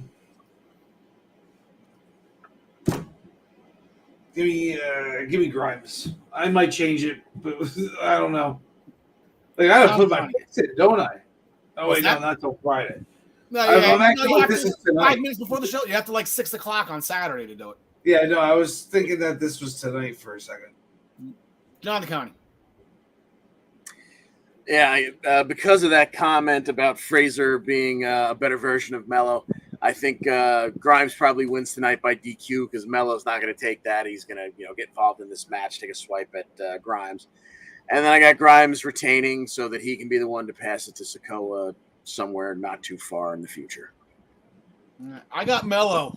This is a coin flip. This really can go either way. I'm going Melo because I think he's better than Cameron Grimes. That's not a shot on Grimes. I think he's better. But Shut your whore mouth. I think Sikoa is the one that eventually talk that way about Grimes on this show. Yeah, I'm sorry. I grimy with a call up. I don't mind that. But Melo gets it done. By Trick interfering, and then when Sikoa's got his match against Melo, then Grimes interferes. I think it's going to be a quick title reign, whatever, with Carmelo Hayes, like a week or whatever it is. Solo Sikoa is going to be the guy that gets it, I think, in the end. So, Stacks and Two Dimes, they defeated Mehaffy and Malik Blade after a double punch followed by a double kick to the side of Blade's head. During the match, Legado del Fantasma walked out to observe. Post-match, Tony D said, "Let's go." Legado rushed the ring and a brawl ensued. There's going to be, I guess, one last business meeting. I guess last time Santos went to an Italian restaurant where Tony Bish is hanging out. This time he's going to go to Santos's turf. And they're going to discuss, I guess, the stipulations or whatever is going to happen in their match In Your House. But it is going to be Tony D. It is going to be Santos Escobar, John Nicani. We just don't know the stipulation yet. So what are you thinking here? I mean, maybe something interesting comes out of our scenes from a Mexican restaurant segment tonight. But I think in the end, Tony D goes over in this feud. So give me Tony D at In Your House. Don Smith. Yeah, that's my thoughts too. I'm going with Tony Biskedish. Tony Biskedish. But I wonder what the stipulation is going to be. Is it going to be something where nobody can get involved? Is it going to be a cage, or do they do like a strap match, or is it just like a back lot brawl or something, like they take it out to the alley kind of thing? Could it be 3-on-3? We don't even know. Yeah. That's possible. Stacks and Two Dimes. Hey. Joe Gacy's henchman put a picture of Braun's family on Braun's locker from way back when he was just a puppy face gremlin. And then a backstage interview with Braun Breaker was interrupted by a video clip of Braun running an 85-yard punt return for a touchdown with blazing speed. I don't know if you saw that. He flew past everybody on that punt return. His father was supposed to be at the game, but he was over wrestling in Japan, so it's kind of a sore spot in Braun's heart. Fun story, I had a 76-yard. I played 1 year of football, had a fumble recovery for a touchdown. My dad wasn't there either because of work. But you know what? I had a nice dinner that night because of him, so be grateful. Duke Hudson, they had a match later on. Duke Hudson defeated Braun Breaker via disqualification after Braun chased away Joe Gacy and his henchmen, lost his temper, and hit Duke Hudson with a chair. If this happens at In Your House and Braun Breaker loses his cool and gets disqualified, Joe Gacy will win the championship. John Smith is their senior NXT correspondent. Giving Joe a shot here? No, I don't see them putting the belt on him. I would like to see the belt come off of Braun Breaker at some point. I don't think it's necessary to have him hold it for an obscene amount of time. I think they've accomplished what they aim to do with him, but I don't think Gacy's the guy, not just yet anyway. I completely concur. John Nicani? Yeah, make it unanimous. I just don't see the belt on Joey Snowflake. All right, so that will do it for NXT's weekly premium live event In Your House. And we're going to go make the switch to WWE. And before we do, we are going to bring in John, and John's going to get you off the screen just for 2 seconds. I want this man to be top shelf here.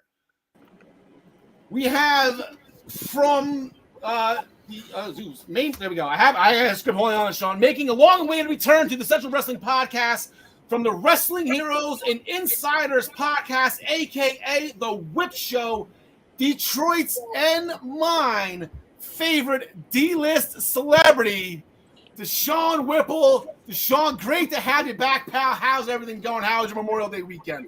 What's going on, man? I just got back in town. I had all-you-can-eat sushi, so I'm feeling real good right now and real full. But I had to come hang out with you boys, though, man. We got the pro wrestling pick'em, so let's go, dog. Yeah, it was a game time decision. Like, I think I messaged you on Saturday on a holiday weekend, and you responded right away with a smile on your face. I could see your smile through the messaging, and I appreciate you, pal. I'm glad that you're here. We're going to run down SmackDown real quick, and then we'll get into our Hell in the Cell picks. The New Day defeated Drew McIntyre and the Brawling Brutes, I think they're going by, after a Claymore on Ridge Holland, followed by a wasted opportunity for Xavier Woods to score a roll-up for SmackDown as he dropped an elbow on Ridge Holland before pinning him. Fun main event. I think we nailed that. Drew McIntyre was the guy that Sheamus hated. After learning that Raquel Rodriguez was getting another crack at Ronda Rousey, Shotzi was in the locker room trying to rally the troops again. Raquel, John DeConnie, it was a champions contenders match. Raquel getting a shot at Ronda Rousey, and it looked like Shotzi's motivational talk worked here. Yeah, because we only got about 50 seconds of Ronda Raquel Part 2 before Shayna Baszler and Natty made their way out, attacked both of them. The match got thrown out. We go to commercial. And, of course, we're going to have a tag team match play. We come back from the break. We're already in the middle of Ronda Rousey and Raquel Rodriguez against Shayna and Natalya. And this one only goes about 3.5 minutes of actual TV time. God knows how long, it started in the break. And in the end, it's a Chingona Bomb, which apparently has now been renamed because they were muting it out the week before. They called it something different this next week. Anyway, Raquel Gonzalez gets the win with her finishing maneuver on Shayna for the 1-2-3.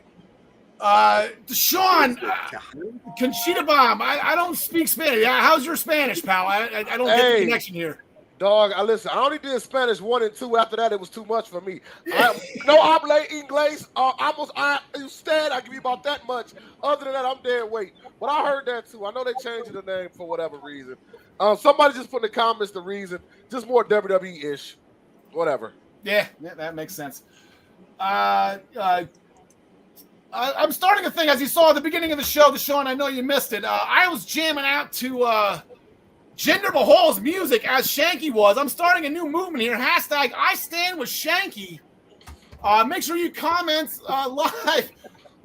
He was jamming out to Jinder's music before their match. Ended up losing the match to Los Lotharios after a springboard kick by Humberto Carrillo on Jinder for the win. Shanky was outside taking care of Angel Garza, who was harassing the ring announcer. I think we came back from a commercial break. They were harassing the ring announcer with their dancing, but there was a super kick that rivaled the Young Bucks. Couldn't get. Did you see what's his name's super kick? Shanky's super kick on the outside to Sean.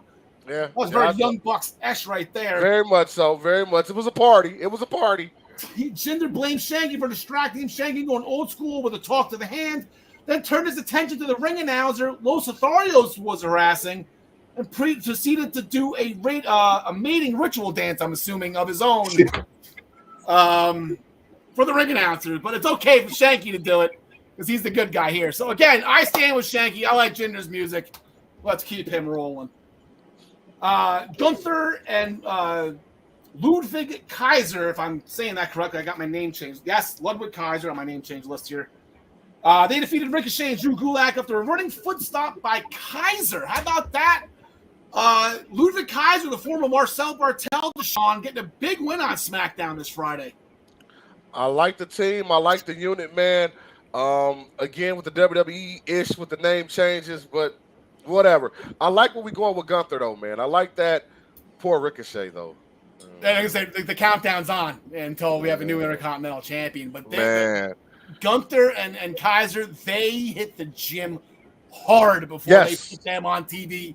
They look absolutely incredible. Matt Casmoss, he's going to be back next week. No jokes, just an ass whooping for Baron Corbin. And then just certain things to Sean that just bring a smile to my face. It's when Kevin Owens and Sami Zayn are on the same page. And the friend, oh my God, hey, don't, oh my God, you're here.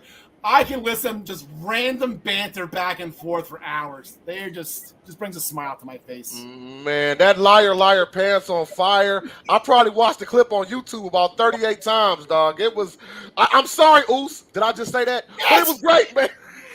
Those guys, you can tell they've been homies for years, man. Great work together, man. And real quick, I don't know if you saw that. I don't know if it was JBL and I want to say Road Dogg. Both of them said they had a problem with them two guys when they were agents because they wanted everything their way. But when they proceed to do stuff that good, sometimes you got to let them do what they do and move out the way, man. Yeah, they just the happiness that they had together when Kevin hugged them when Sami agreed, and then when they're good rivals, but when they're on the same page as friends, it's absolutely amazing. Some folks just click, dog, and everything they do clicks. Yep. Sami then went backstage, pleaded his case to the Usos about becoming an honorary member, and Jimmy agreed. So I think Sami's in for the time being. So let's see where it goes with that. That's their cousin. Come on, it's their cousin. Yeah, it's Oos. The in-ring promo with the new champs to start the show, thanking their tribal chief and then thanking the fans for 12 years of service in WWE.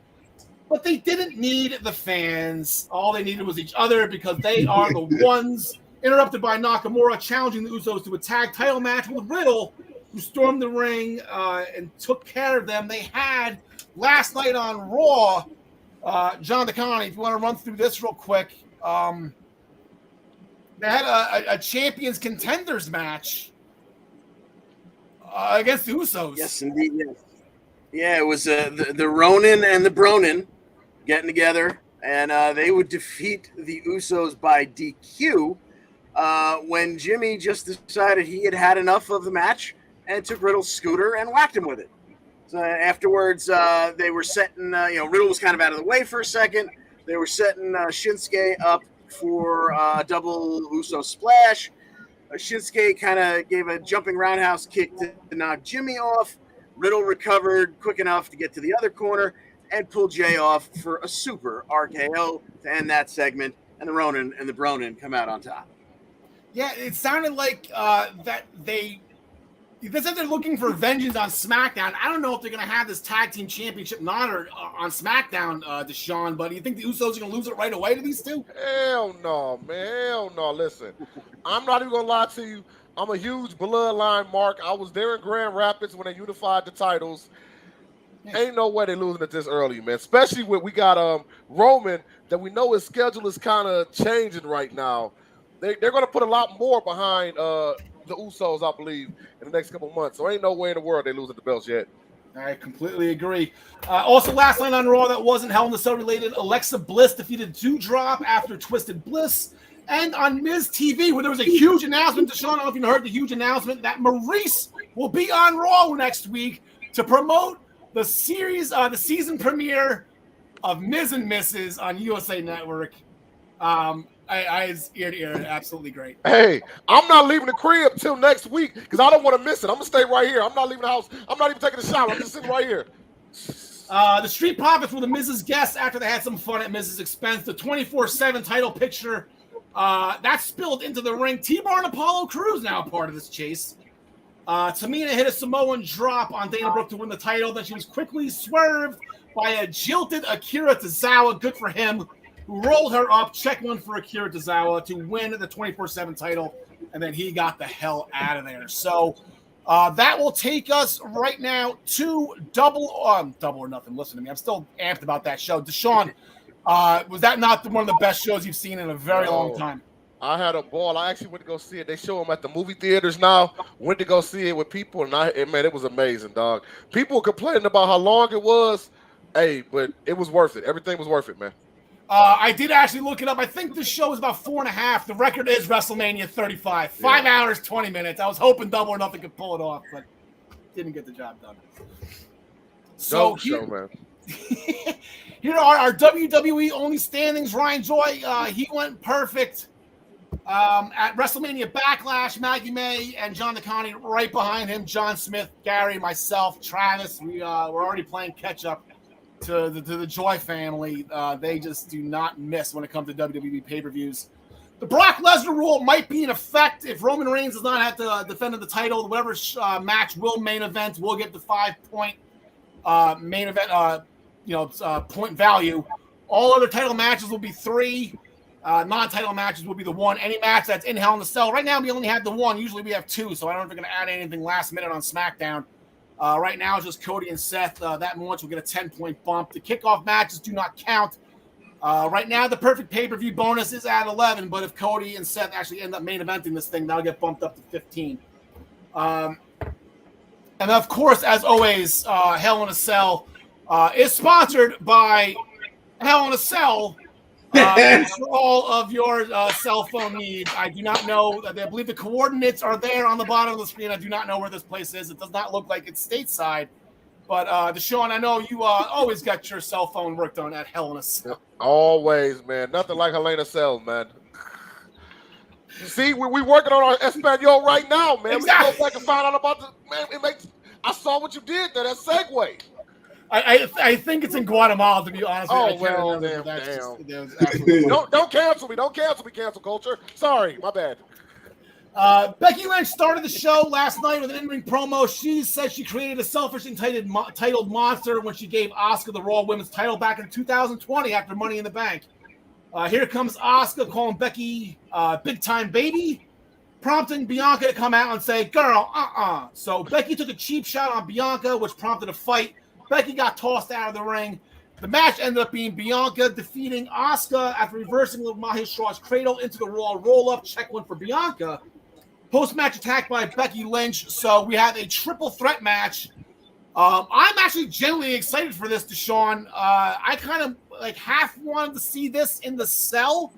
I think they could pull it off, but it looks like they're just gonna beat the crap out of each other in a no DQ type of match because it's triple threat. Yeah, agreed. Are we throwing out our picks now? Or are we gonna wait for it? Go for it. No, who do you got, pal? Let's do this. I like the trying to put something behind Asuka again. But right now, Bex ain't doing her thing. I'm going with the EST, man. James Wheeler agrees with it. He's got Bianca Belair retaining, and then we get to see more Becky versus Asuka, John DeConnie. Yeah, I'm afraid that's where it's going to go. I'm wondering who's next for Bianca. That's why I was leaning towards Asuka, but it seems like Asuka and Becky is the better bet here to break off to the side. So give me Bianca retaining. John Smith. I actually like Asuka to win this one by pinning Becky, and then Bianca, she's protected, and then somebody can attack her or something the next night on Raw, and then she's distracted with something else, and then she's not going after the title for a while, and then we got Asuka and Becky fighting over the title. That'd be fun going into Money in the Bank and SummerSlam weekend. That'd be a nice little build up for SummerSlam. Ezekiel and the Mysterios defeated Kevin Owens and Alpha Academy after a double 619 into a spinning suplex by Ezekiel on Chad Gable. Kevin Owens, I believe the word they described him now, is unhinged. He's lost his damn mind. He's had enough. He's going to be fighting Ezekiel this Sunday. Sneaky match right here. I'm intrigued. I can't remember the last time. Okay. I know they're not the same person, but I can't remember the last time Elias was on a pay-per-view, let alone Ezekiel, John Smith. So what are we thinking here? It's got to be Ezekiel in this one. I'd love to see this one in the cell too. I think it's so heated already that they could get away with putting it in the cell. But I think they're not going to do that, of course. But yeah, I got Ezekiel winning this one, and Kevin Owens just never being able to get over it. John DeConnie, who do you got in this one? I forgot what I was going to say. I think if we get a second cell match, it's probably going to be Corbin and Moss. But I'm going to go with Ezekiel here. But I don't, this obviously isn't for a title. This isn't for a number one contendership. This is all about the pure entertainment value of Kevin Owens' meltdown. So if the payoff isn't Damian Sandow showing up and pretending to be Elias, then this whole angle will have been worthless to me. What I want to see, Deshaun, I wanted to see at some point, I want to see Ezekiel come out with like a fake beard saying he's Elias, and then like, oh, I'm just kidding, I'm still Ezekiel. Just completely just send Kevin Owens over the edge. Man. And I got to agree with everybody. It's definitely going to be baby brother. It's going to be the younger brother coming out on top, man. We got to, with Kevin Owens being unhinged, like we talked about earlier, he got so many ways he can go. So a win doesn't matter to him right now. We got to keep Ezekiel hot, man. So we definitely going with younger brother. That's exactly what I'm going with Ezekiel as well. I don't, we were talking about this a couple of weeks ago, Deshaun. I don't think this whole Ezekiel thing works if it's not Kevin Owens doing this. Absolutely, totally agree. All Kevin Owens making. I don't think anybody can play off that role as good. I don't think nobody. Mustafa Ali defeated Tommaso Ciampa via disqualification after Theory pulled Ali off the top turnbuckle, proceeded to beat him down. A win is a win. Ali, I guess with that win, was granted a United States title match, and Theory's going to give it to him right away, which Theory made short work Mustafa Ali by crotching him on the top turnbuckle, followed by an ATL for the win. Post-match, Postman Pierce said that Mr. McMahon was impressed by the way Theory beat down Ali in such quick fashion. Then he wants to see it again, but this time in a fair fight with Ali getting some time to rest. So John DeConnie, the youngest ever United States champion in WWE history, and I guess what nobody's saying is the 100th United States champion in that company, in that belt's lineage.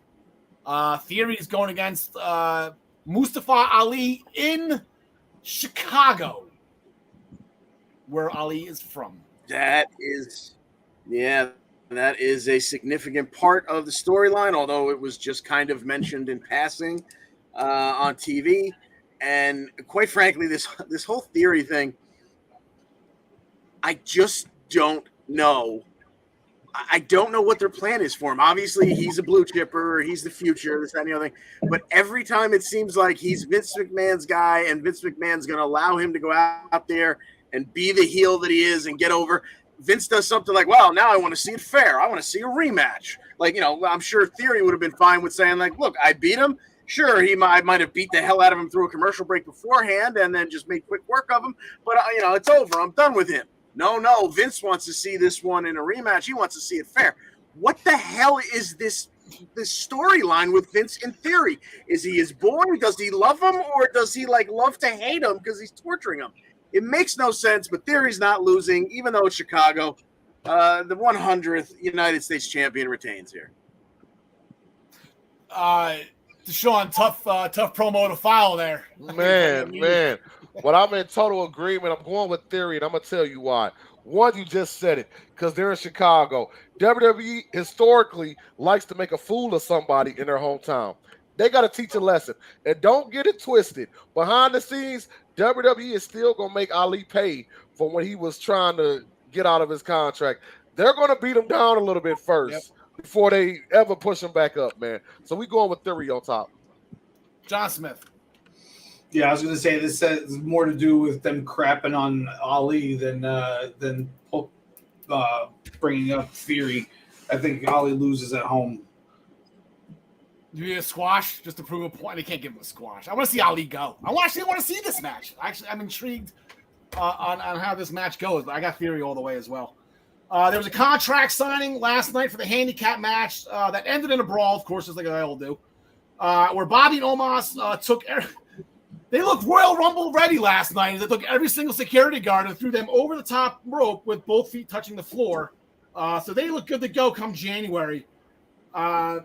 Then Cedric jumped Lashley from behind, allowing Omos and MVP to beat down Bobby, but Bobby turned it around at the end, spearing Omos through a table that Omos had set up. So due to the match that MVP won last Monday night, they got to choose the stipulation to this, and MVP chose to get involved. So ballsy move by Montel Vontavious Porter there, Deshaun. Yep. And with that being said, and this is probably one that could be a bit of a question mark to me, but I'm going with that handicap team. I'm going with that MVP. And almost like I know WWE, I believe they want to run with the ball with that guy. I believe they're going to pull it out with him. Bobby Lashley, you always can build him up and down. You can always build him back up. But I definitely think they're going to go with MVP on this one in Omos. All right, James Wheeler's going with the almighty John Smith. It is a handicap match, but it just gives them MVP to take the fall. So yeah, I'm going with Bobby also. Yeah, that's fair. Also, Cedric Alexander, he's never too far behind these days, John McConney.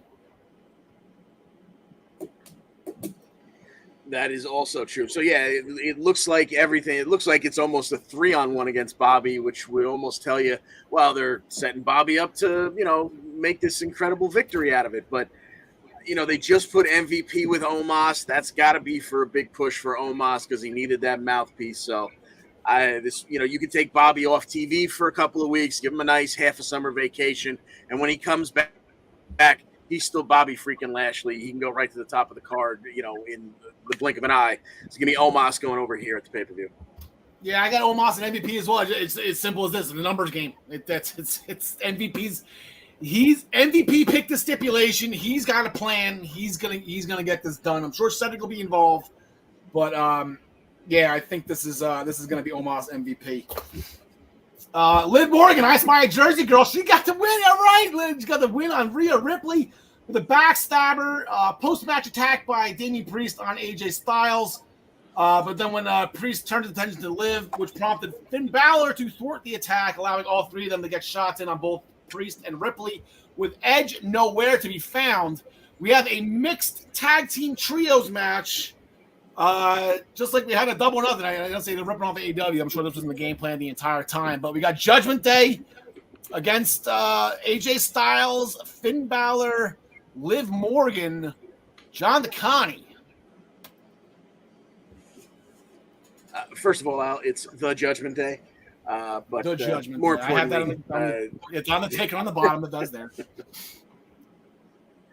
Having just put this team together, and the fact that we kind of have rumblings that there might be another member coming to the Judgment Day, so I'm going to say the Judgment Day gets it done here, and whether or not it's somebody from the team turning within AJ, Finn, and Liv, I don't know, probably, but either way, I think the good guys lose, and the Judgment Day gets the W. I guess James Wheeler, here to go to Sean. This is one of my favorite things happening in WWE right now, and one of the reasons why I'm loving Raw. I've been enjoying every bit of this storyline. Can't wait to see how it turns out. I'm in agreement, man. Ain't no way the Judgment Day is losing right now.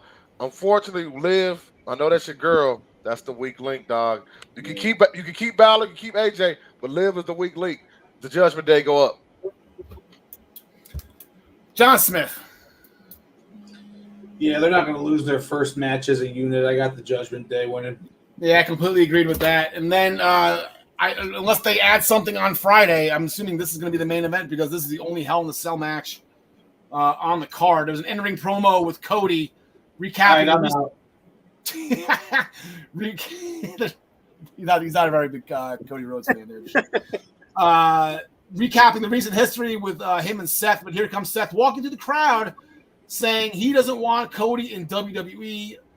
You don't take the sledgehammer to the throne, then come back and try to take the throne from me. Absolutely love that quote right there.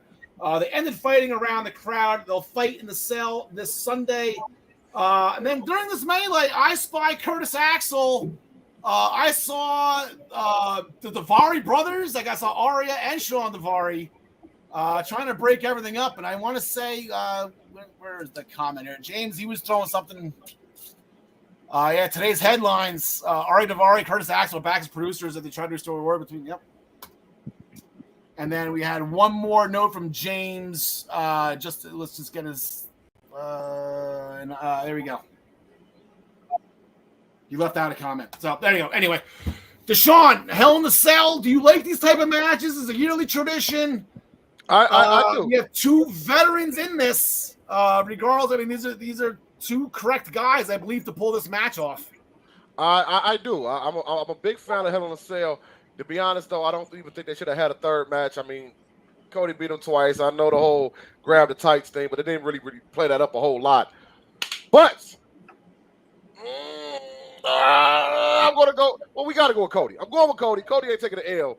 But the only thing I want to, before I get out of here, I want to ask where you guys are thinking they're going to go with Seth if he does lose a third time against Cody. But right now, to answer the question, I'm going with Cody. All right, John the Connie, I guess if you're picking Cody, what do we do with Seth here?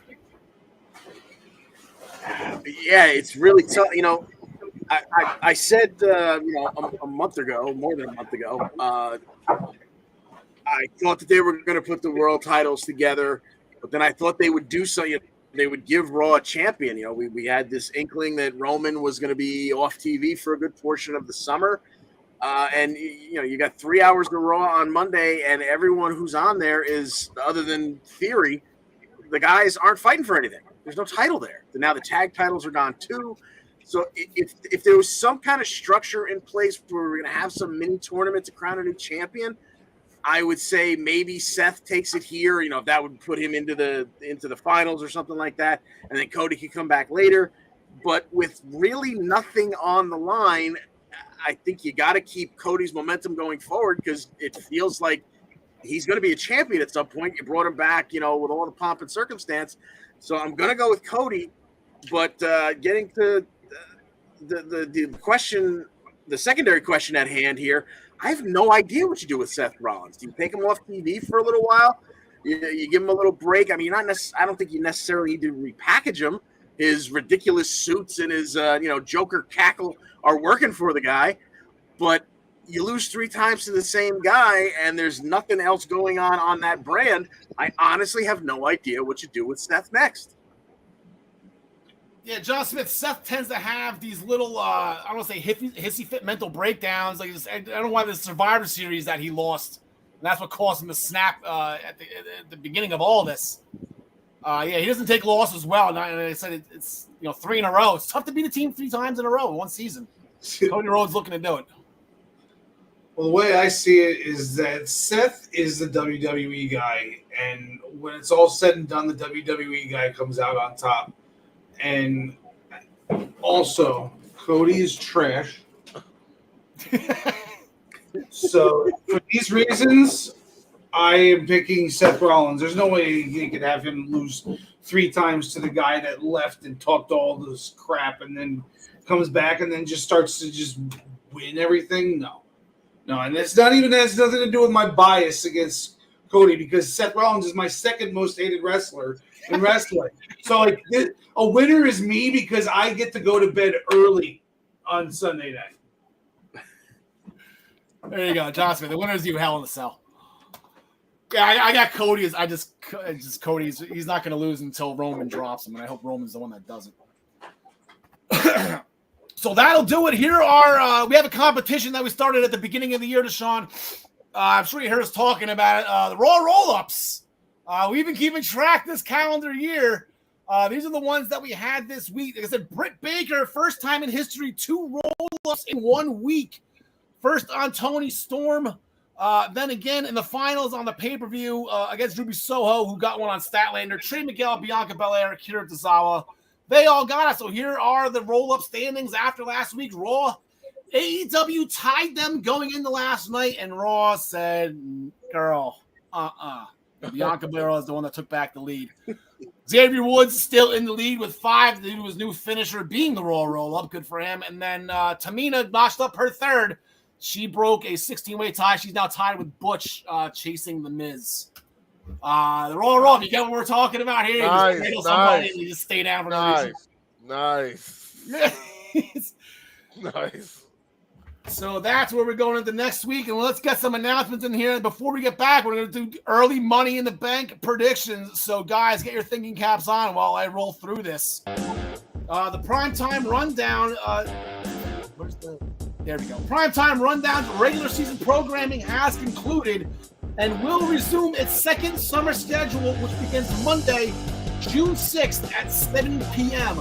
Join Joey Jarzenka, Ian Schreier, and Mike Zabo as they bring you the world of sports on Monday nights through the thick of the summer, right here on the Eastern Observer. And as I've been keeping people up to date, we are in we do the NHL Bracket Challenge. And look at what we have here. Due to the win last night by the New York Rangers in Game 7, that doesn't put me in first place yet. But if you look at that points possible column, and if you look into the next round, I am the only one that has all my teams still remaining. I got the Rangers beating Tampa Bay. I'll take Colorado over Edmonton, and I am in a nice seat right now, ready to take home the cup for the Eastern Observer. Colorado and Edmonton, they start their series tonight. The Rangers and Tampa Bay, they begin tomorrow. Deshaun, I know you're a Detroit guy. I know you got to be – there's some hockey in you somewhere. A little bit, just a little bit, man. I'm 41 years in the game, so I got some Red Wing joy in me, dog. There you go. Sergei Fedorov, Steve Yzerman, the classic Red Wings. Yes, Those are sir. some great teams you got to watch over the years, pal. I'm sure you had a great time with that. Hey, yo, Darren McCarty comes to all the independent shows in the area, dog. So I'm saying, he comes to all the local wrestling shows, bro. I was just with him this past Saturday at XICW. Shout out to them, man. Nice. Yes. Darren McCarty, man, he used to mess people up, man. Oh, yeah. He's just as wild in the wrestling ring, bro. Just as wild in the wrestling ring, man. The Black Cats NYC, the official band of the Eastern Observer. Please check out their new album, Free Cake. Anywhere you can get music, if you go to YouTube, Pandora, Spotify, any type of music provider, you can get the Black Cats NYC's album, Free Cake. It's out now. Play loud. As always, the Central Wrestling Podcast is sponsored by Pro Wrestling Pick'em, the internet leader in sports entertainment pick'em pools. Join us in the Central Wrestling Podcast public pool to play against us or create a private pool with you and your friends. ProWrestlingPick'em.com. Play against your friends, play against the universe, and guys, she will like it too.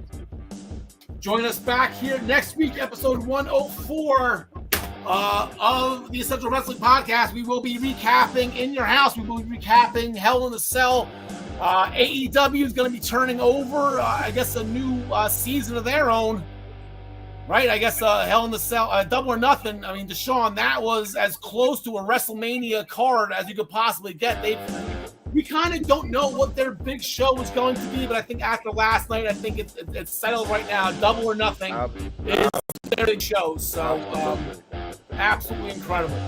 So they're starting over their new season as well. So as we end the show today, as I said, early Money in the Bank predictions with Hell in the Cell this Sunday. I can only make the assumption that on Raw, we're going to start qualifying matches.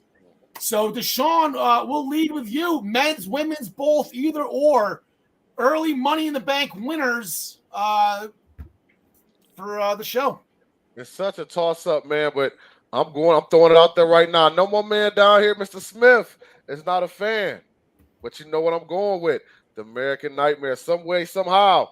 Why not? Let's give it to him. He was the one before they changed venues, John DeConnie. Cody was the one walking around Allegiant Stadium trying to promote it. I guess there's a UFC event that night as well. Did Vegas book itself? I know the UFC fight wasn't at Allegiant, but hey, if we lucky, Vegas can handle it. Maybe not necessarily in a football thing. Yeah. If we lucky, MJF find a way out of his contract and sneak on over there, man. I know that's dream booking. I know that's fantasy booking, but hey, Maxwell, go ahead and leave the little leagues, baby. Come to the big leagues, baby. You know you want to, Maxwell. Do you think they would just trade it up, like even trade right now, MJF or Sasha Banks? Dog, if it was possible, they would. But man, I know that Maxwell would breach a contract, but Tony got too much money, dog. Yep. John Smith, any early Money in the Bank predictions for you? No, unfortunately, I'm going to have to agree with this Cody Rhodes situation. I think that's what it's leading up to. As long as he doesn't actually beat the tribal chief in any fashion, as long as he still loses, then I'm fine with it. And I also like Sonya Deville to win the women's one. That would be awesome. I forgot about her. She wasn't my women's pick. I'm actually thinking Rhea Ripley. I think with the new Judgment Day and everything, I think her walking around and getting that women's title would be huge for her with the new gimmick and everything. Start over fresh. My original thought, I guess, was Drew McIntyre. I think you got to do Drew and Roman at some point. I guess maybe you don't need Money in the Bank for that, but I guess if everyone's going Cody and that's the thing, right? As long it doesn't matter who it is, Sean. I think exactly right. The Tribal Chief, John Smith. Tribal Chief. He hasn't had to deal with it, right? He hasn't had to deal with the Money in the Bank since he's been champion because Big E cashed in on whoever it was. That was on a different show. I forget who Big E cashed in on. Lashley. Lashley. I'm pretty sure it was Lashley. Yeah. Deshaun, anything you want to promote? I know I just did my promotions right now for the Eastern Observer, the Whip Show podcast. When are you guys back on? Make sure you check it out, Whip Show podcast. We drop my show, The Whip Show, where we interview stars from past and present, WWE, WCW, ECW. We got Control Your Narrative guys coming on the show. Yeah, I know. We're going to talk to them. We're going to find out about Control Your Narrative. We're going to talk to them about that. We got all them, and the Whip Show podcast network has grown. Now we got 2 other great contributors. On Wednesday night, we got the Coach's Corner. He's a former pro wrestler himself. He kind of gives his take on the wrestling world. He don't do no interviews. He just kicks y'all fans right in the teeth. That's just how he go. Then we got railing with the Word heavyweight champion, Mr. Joe Walker. He takes his introspective and perspective in the wrestling world. So make sure you check it out. Subscribe us to Whip Show Podcast on YouTube and all podcast platforms. We got 3, 4, 5, and we even got a special guest podcast that's going to be joining the team soon too. And I'm going to give you one word, Maya Villa. Not that one, but he's part of the family. He's coming up soon, but I'm not going to announce him yet. All right, sounds good. It sounds good. And they say also follow the show on Twitter as well. Yes. I just put the address up right there. All he does is yell at Tommy Dreamer and Bubba Ray. It's actually pretty funny. So all day long, man. That's all he does is yell at Busted Open Radio. So it's always a good read. All day, man. John Smith, anything from you before we get out of here? Cody better not win 3 times in a row. I hate him. John DeConnie. Just thanks to Deshaun and to Travis for joining us today, and that's about it. More wrestling. 2 big shows this weekend. Going to be another good weekend of wrestling. It's going to be great. Yeah, Deshaun, thank you very much. John Smith, John DeConnie. One more thing before you go, Mr. Karl. Also, everybody out there, make sure while we supporting these big promotions, support your local independent wrestling. I'm a former independent wrestler. They actually got me back out there this past Saturday locally. Support independent wrestling, man, for real. That's where you're going to find your future stars at before they become stars and they're too big, and then you're going to have to pay them $50 for an autograph at WrestleCon. There you go. Thank you very much, Deshaun, for joining us this week. It's always great to have you back, pal. You should stop by more often. Love to have you. Alexa Bliss, we love you. Larry Steve, forever in our hearts. Gary, get well soon, pal. John Connie, take us home. Thanks for joining us. And as always, we wish you the best in all your future endeavors. Roll-ups. Roll-ups everywhere.